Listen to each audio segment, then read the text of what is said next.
But the story of the last 70 years, despite all its ups and downs, has been progress for Asia. We'll come back to that in just a moment. You're listening to Asia News Weekly.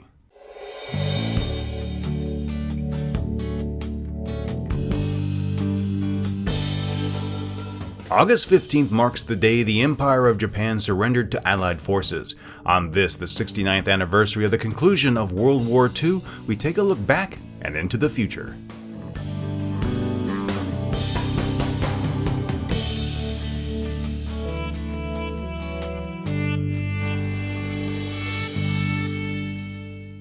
Welcome everyone, I'm Steve Miller. This week's episode is going to be a bit different than most. Today I've invited several guests to contribute their thoughts on where Asia has come since the end of World War II and voice their opinions on where they feel it's headed in the future. First to share their thoughts is Japan-based YouTuber Hiko Simon. He's the host of the popular netcast Tokyo Tonight and half of the team behind 2.5 Oyajis. Welcome to Asia News Weekly, Hiko.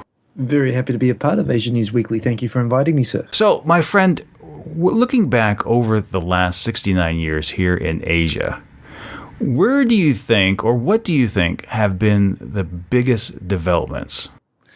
Well, first, yes, I feel a bit self-conscious being told to look back at the last 69 years because I obviously haven't been around for all of those years. But to the extent that from what I see and looking at it from Japan, where I'm located, and it's very much, I think you can say the same things of Korea and China as well. We are living on a different planet. I don't think there is any corner of the world that has developed or changed more in the last 69-year period.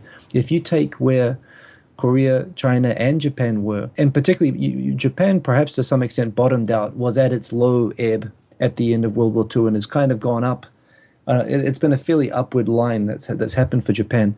But of course, China and Korea have both had terrible civil wars that they really experienced their bottom peaks perhaps a decade after that. And yet, we're at a remarkable time in world history now where all three countries perhaps have the most, well, maybe China has had more influence in the past, but they're coming up to a peak of the influence of each one of those countries in such a short period of time, and to a point that, that in many ways they've exceeded the West. I mean, this is the first time that the West has really been, in terms of civilization and power, has been challenged by or superseded by non-Westernized powers. Certainly that's the position that China is now racing towards, as everyone has been thinking China would do for the last 300 or 400 years, and every time something's happened. But China is certainly back on that path again. Japan has gone through a remarkable rise and perhaps a leveling out and slow, perhaps now everyone is thinking a slow decline, but certainly when you think of how quickly Japan developed within 30 years, and perhaps you could say even more dramatic in the case of Korea, which only really started its serious development in 1965, between 1970 when they recovered, and by the 90s, they were caught up to Japan and they'd superseded China. And on a lot of OECD metrics, they exceed a lot of Western countries like the US in many areas of economy and life.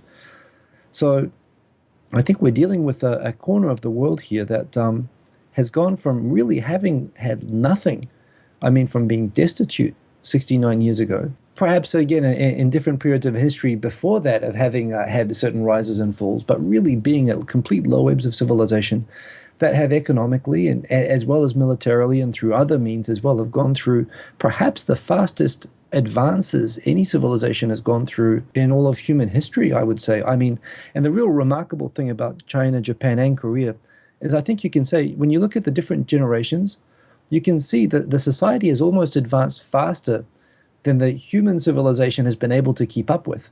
The gaps between the generations. When I talk to the generation of people who were alive during World War II in Japan or in Korea or in China, they come from a world that people today in the same countries, from the same families, just cannot comprehend. So it's been a really remarkable, just generally speaking, rise, and the new challenges that's presenting as we're clearly going into a new phase of that development right now, and the new challenges that presents are fascinating. So, looking towards the future, all three countries, especially here in East Asia, have dramatically changed, as you said.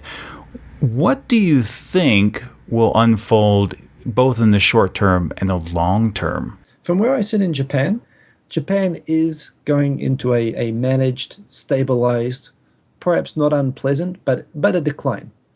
Everyone here acknowledges that, and that decline is again, and this is kind of the level of how dramatic the decline, the demographic decline of Japan is going to be. Is going to be another thing probably without precedent in human history. The way that we're already starting to experience, just towns are just running out of people. Jobs, there's an underemployment issue that they can't find, and Japan isn't going to solve the problem like Western countries do with mass migration. I mean, that's just not going to happen. They are going to increase immigration, but in the end of the day, everybody is prepared to live in a country that right now is 120 million people, and within 20 years from now, it's probably going to be 100 million, and the government is still trying to figure out how to keep it at 100, but it's probably going to go down to 80 or 70 within my lifetime, and nearly half. And they're just going to try to manage that while maintaining the level of standard of living and economy as best they can. China, of course, very different. China is coming back to the level that it feels it deserves to be in the world, and clearly the politics that you observe from China and the way that China is starting to become more assertive, they, with very good reason, the international order was decided in the 19th century, which was a really bad time for China. And, a lot of the rules and the international system and boundaries were all set up in a way that was very disadvantageous and kind of took advantage of China.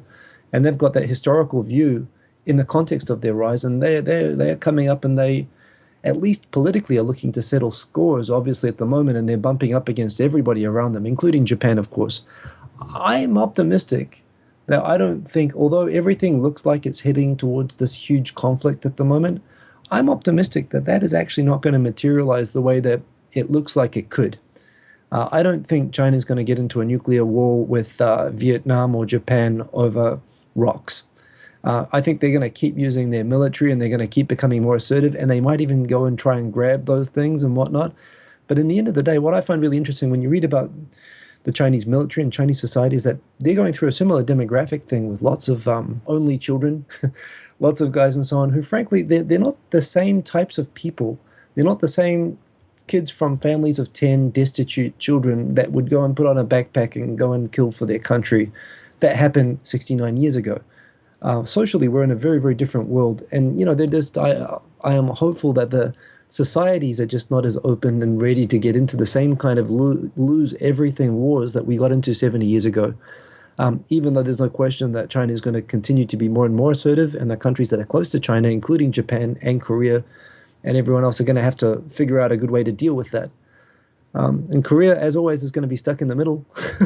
I really hope, my biggest hope with Korea is that, honestly, is that I really hope Korea and Japan can find some way to get along, because I really think that they should be naturally better friends than they are. And I realize that history has a long, long memory in this part of the world. But at the same time, you have to look at the present as well, and values and common interests and all that sort of stuff. And so much of that is aligned.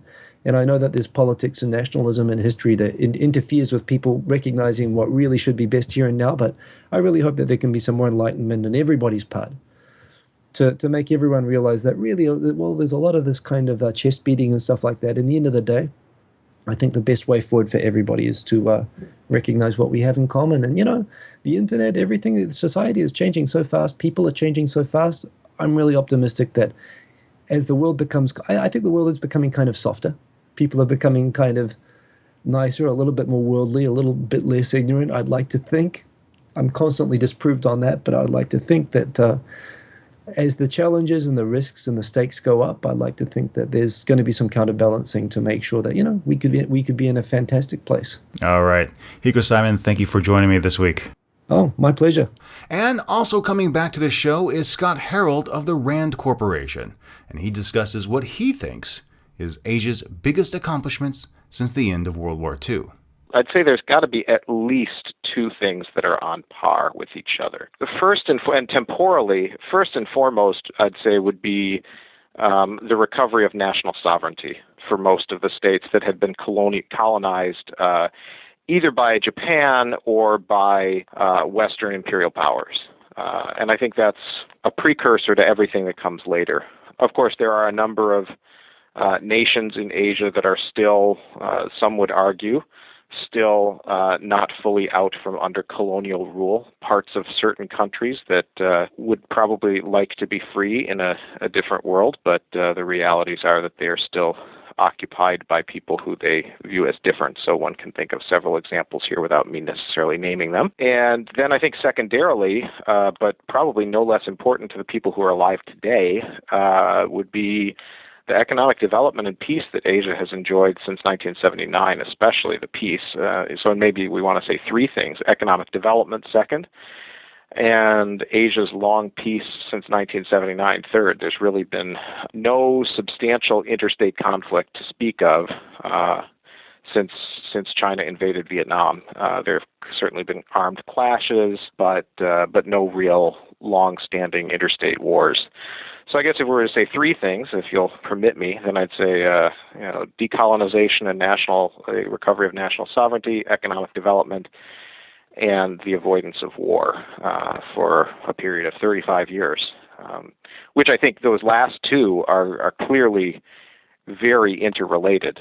The opportunity to develop has come in large part because Asians have managed to find ways to resolve their conflicts short of armed conflict, and that has meant also the opportunity to invest in development and to not waste and destroy the things that they have built up through armed conflict. Speaking of that, you mentioned the development that Asia has achieved, the ability to address things in a non-conflict way.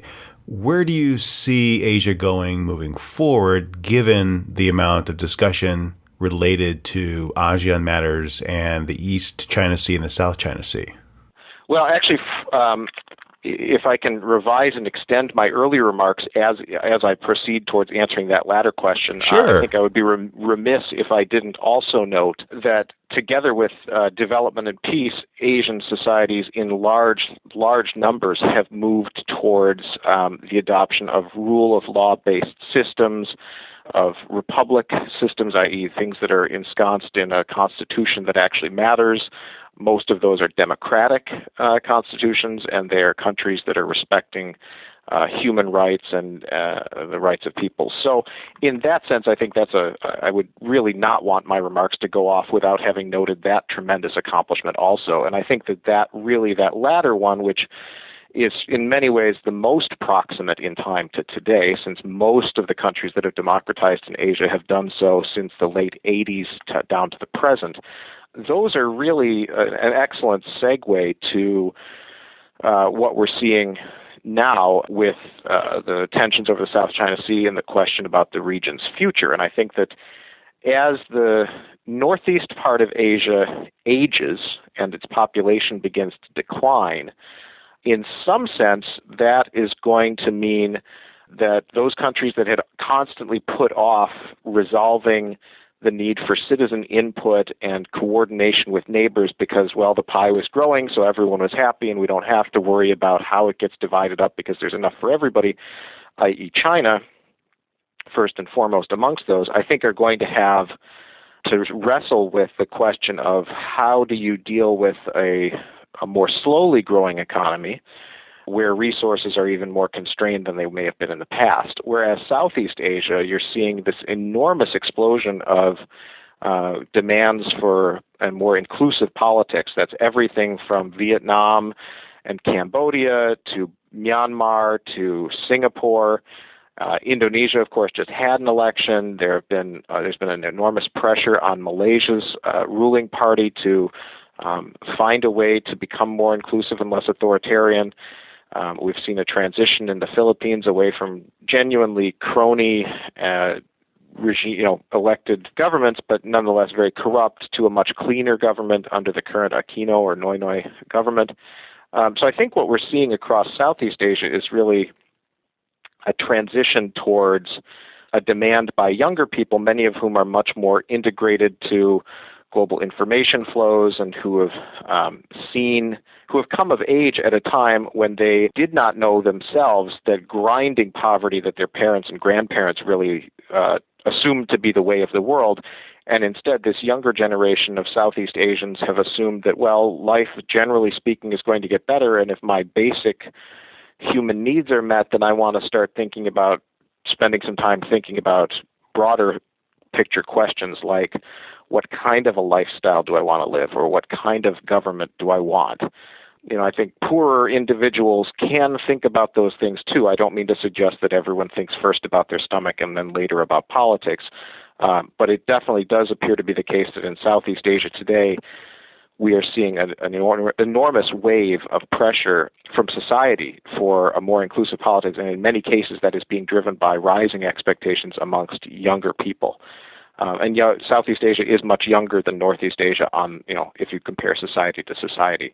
They're still growing. They have much larger or higher population replacement rates or fertility rates. I think South Korea and Taiwan and Japan are around 1.1 to 1.3 generally per woman of childbearing age, which is a formula for a rapidly shrinking population. Southeast Asia is not in that picture. They're much higher than replacement at present. So you're going to see a lot of economic growth in Southeast Asia, and I think that's going to be accompanied by a lot of demands for a more flexible, more modernized political system. And that will have consequences too, of course, for the questions you were asking about most directly, East China Sea, South China Sea.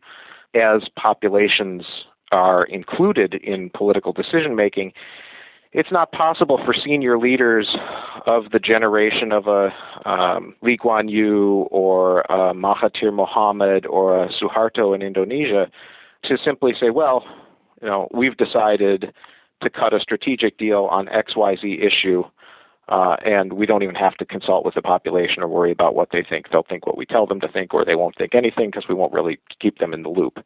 I think that's going to change, and I think that's going to present substantial challenges for all external countries that are dealing with the region, including the United States, including India, including Japan. But I think it's going to pose particular challenges for China, in part because China has a large population of co-ethnics, i.e. Sino-Thais, Sino-Burmese, Sino-Vietnamese, Sino-Singaporeans, and large ethnic communities of Chinese in Southeast Asia.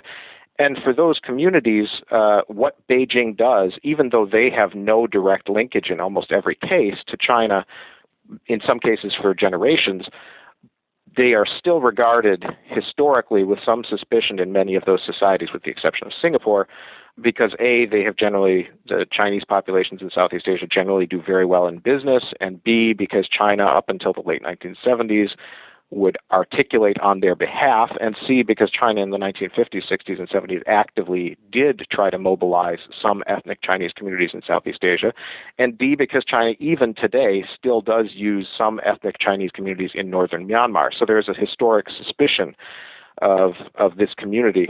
And I think that will mean that China's relationship with the region will have an added layer of challenge in dealing with calls from the region to find ways to resolve the South China Sea tensions or investment problems or problems in product safety in a way that a country like Japan, which doesn't have large populations of ethnic Japanese living across Southeast Asia, or the United States or India in some sense, will not have.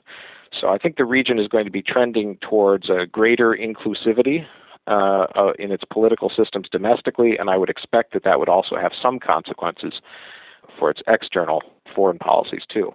The final thing to say is that even as the region's domestic political systems and societies are evolving, the economic relations between the region and its external trade and investment partners are also evolving, and it will be very interesting to see, and I don't think we can say today which way those will head, but it will be interesting to see whether the region continues to bind itself ever more closely to a China that is being both more assertive but also growing more slowly, perhaps through the vehicle of the Regional Comprehensive Economic Partnership Agreement, or RCEP, or will many of the region's actors, Myanmar, Vietnam, Malaysia, will they buy into the Trans-Pacific Partnership Agreement that will essentially require them to transform the way in which they govern and regulate economic activities behind their own borders.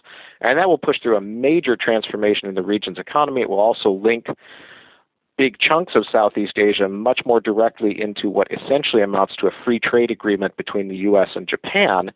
So binding yourself to the world's first and third largest economies is kind of the choice on the table, that or binding yourself to the world's second largest economy, China.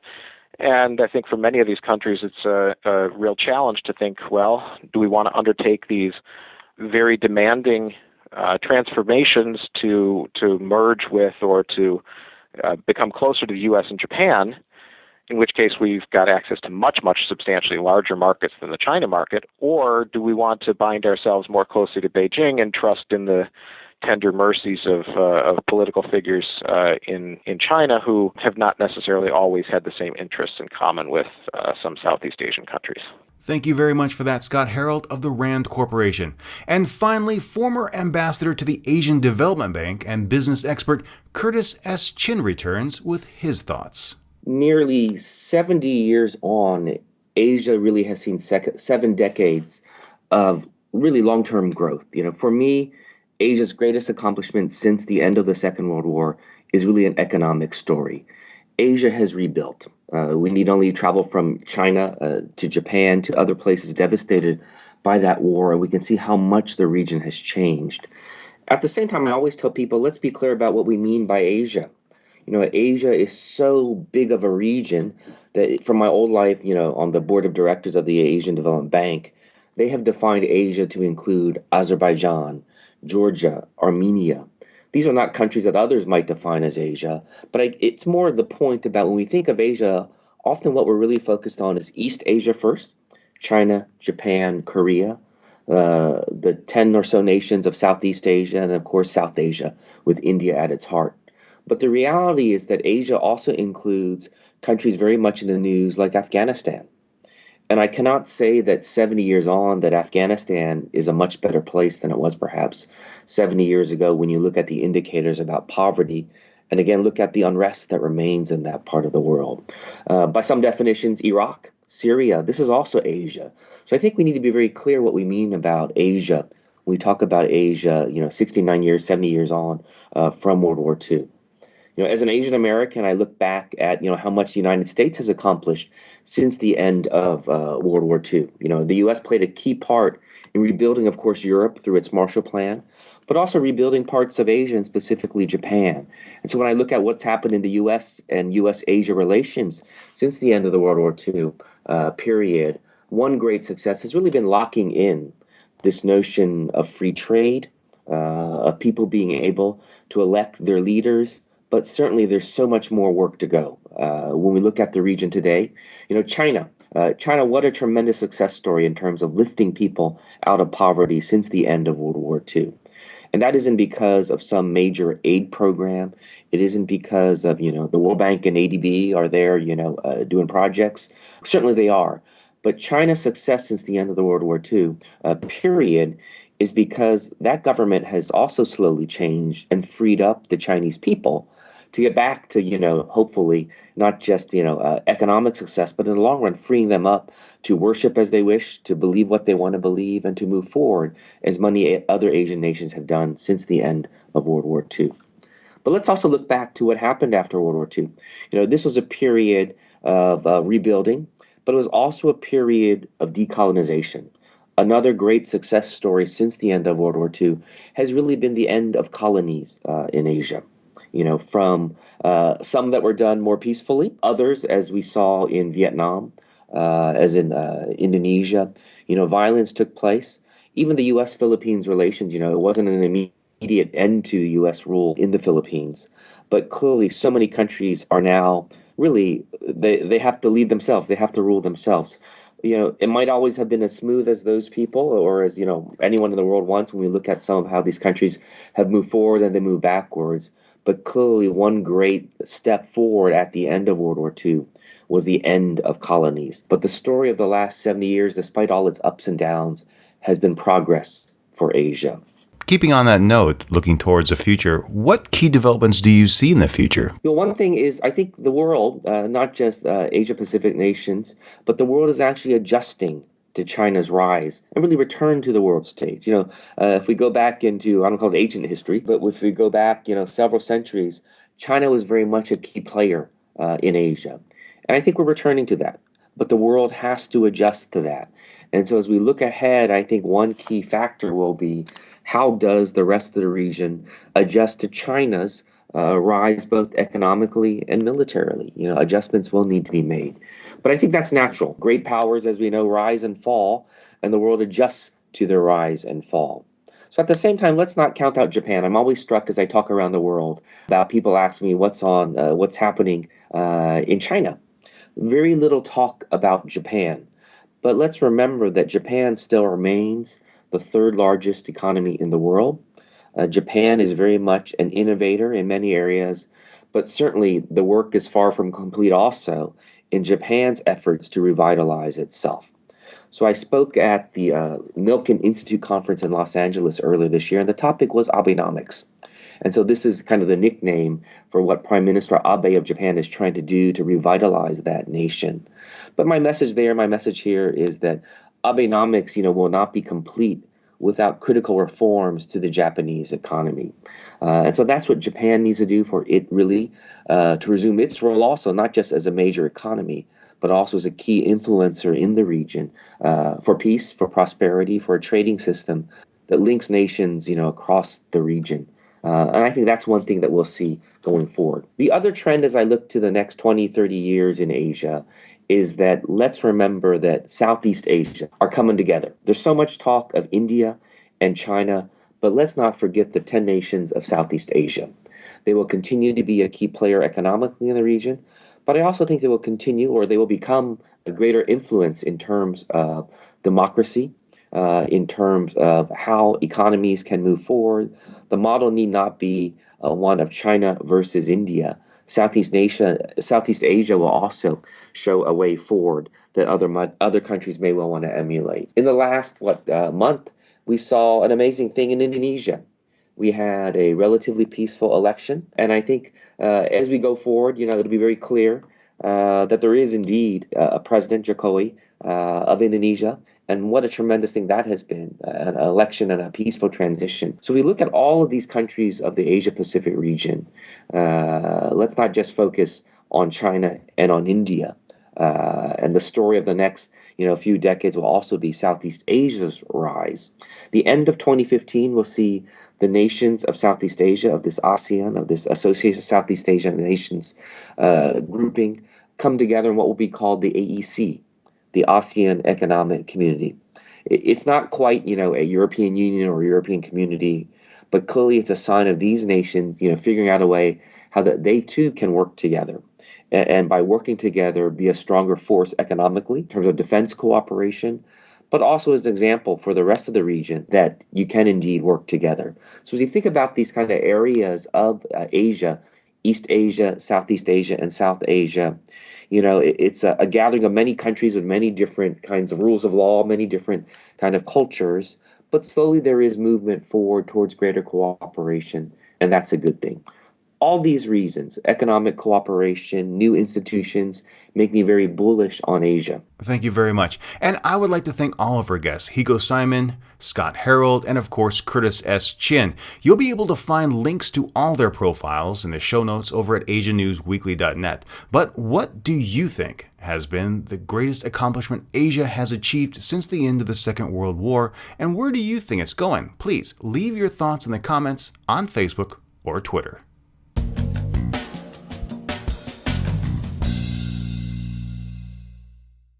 In the United States, the White House has met with survivors of Japan's sexual slavery.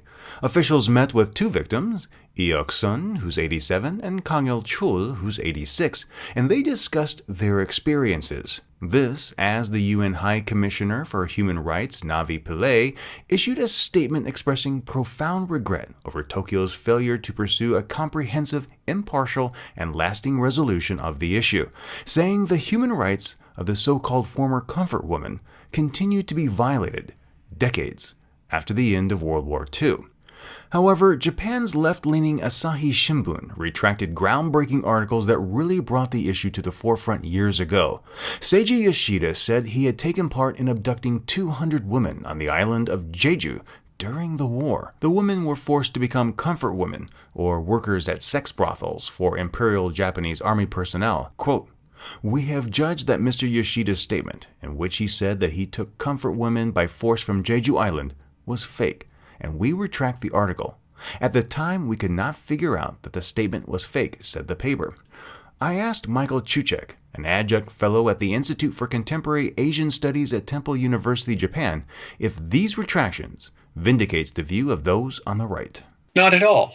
The comfort women issue is a rather perverse outgrowth of the attempt to control the trafficking of women and children. In 1925, Japan acceded to the International Convention on the Suppression of Trafficking of Women and Children. But like many imperial powers at the time, Great Britain, for example, and France, it chose to exempt from that treaty areas that were either colonies or areas under their administration that weren't a part of the national territory.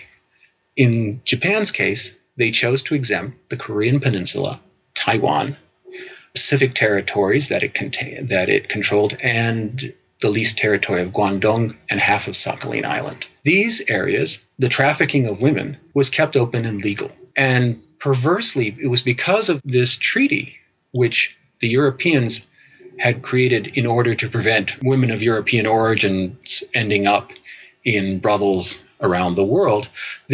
By signing this treaty and exempting its colonial possessions, it created an incentive and indeed eventually a system whereby women in colonial areas were shipped to the front lines, which, while sending women from Japan proper, would have been illegal and was illegal. That was only a portion of our conversation. You'll be able to hear our entire discussion on Monday's Asia Now, dropping at noon, August 18th.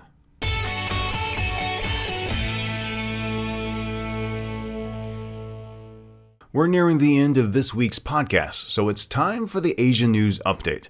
First, North Korea seems to be continuously stepping up the construction and development of key facilities at its Yongbyon Nuclear Research Center, according to a U.S.-based civil research organization. Quote, "North Korea's 5-megawatt electric reactor at the Yongbyon site continues to be active," said the Institute for Science and International Security, based on satellite analysis. The activity includes possible installation of centrifuge cascades and carrying out other renovations. Next, the ASEAN Regional Forum took place, trying to put to rest regional tensions in the South China Sea. Most notably, ASEAN states tried to force China to adopt the non-binding code of conduct for the region. The United States' Daniel Russell said America's policy is not to confront or contain China, but be frank during discussions while seeking to lower tensions. China doesn't view its actions as provocative and feels it has the right to do whatever it wants in the region. To drive this point home, China is planning on building lighthouses on islands in the disputed territory.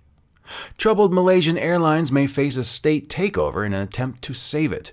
The nation's state investment fund will shell out some $436 million to assume operations, and they are contemplating a complete overhaul. In Thailand, Sandi Limthongkul, who led protests which helped trigger the 2006 army coup that toppled then Prime Minister Thaksin Shinawatra and plunged the nation into political turmoil, had an appeal court uphold his conviction and refused him bail.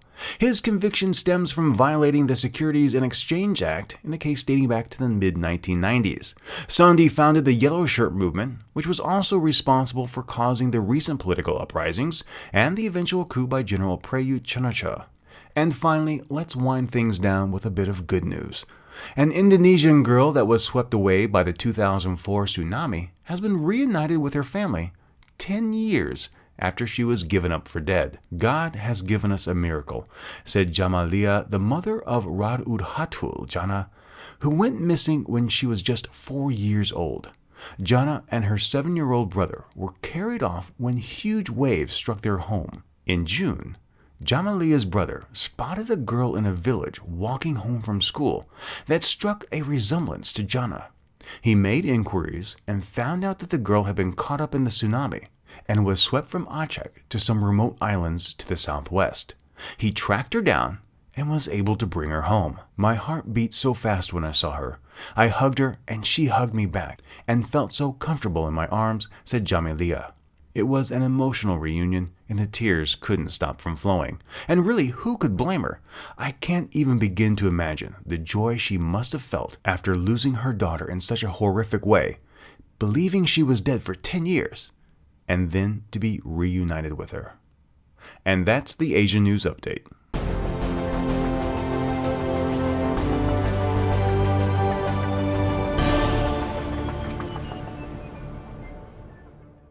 Well, my friends, those are all the stories for this week's show, and don't forget, you can get links to all the sourced articles and guest information in the show notes located at asiannewsweekly.net. But before I go, let's hear what you had to say from last week's show in the comments. First up, from Christopher Mast, he was the very first person to leave a comment on last week's show. Ever the comedian, he managed to tie in the plight of the Uyghurs in China and Seinfeld by saying, "Shave? Or no bus for you." His comment was immediately followed by an "ugh," clearly showing his disdain for the move by the Xinjiang government. Next up, Moss Spider commented on our Asia Now episode about plastic surgery. Initially, my response was yes, these are superficial and it comes down to individual intent. If they need it for their own self-esteem, other than resorting to mind-altering drug to change perception, then it's a viable and practical idea. However, when it becomes a standard of social hierarchy and another form of human capital assets in which social contracts are mediated by networking and not solely on merit, then unfortunately, society has gone backwards onto a slippery slope of superficiality. And finally, Jason Shaw noted that he had just finished his first round of golf this summer when he listened to our story on screen golf. He goes on to say, here in Canada, a golf store called Golf Town has screen golf booths set up. They can be rented, but are typically used for testing out clubs before buying. I've only used them in a test drive capacity so far. As always, those are some amazing comments, and I really do thank you for leaving them, and I truly do value them. And I hope you'll take the time to answer this week's question. Where has Asia come? And where do you see it going? You can, of course, leave your comment on our page on Facebook or Twitter. If you haven't found us on Facebook, just search for Asian News Weekly. The web address is facebook.com/Asian News Weekly. And of course, you can respond via Twitter. Our Twitter handle is @Asian News Weekly. If you have any questions or feedback about the show, what you like, what you don't, or want to send your response via email, just drop a line to asiannewsweekly@gmail.com. You can download all of our shows from our website, iTunes, Stitcher, or TuneIn Radio. And if you really enjoyed this episode, please share it with your friends and subscribe so you won't miss the next one. And when you subscribe to a podcast, it gets delivered to you as soon as the new episode is released. If you do use iTunes or Stitcher, I hope you'll do me a huge favor and take just a few moments to rate and review the show. It's how podcasts get featured and would mean so much to me. Well, my friends, that is it for this week's episode. Thank you so much for listening. Until next time, for Asian News Weekly, I'm Steve Miller.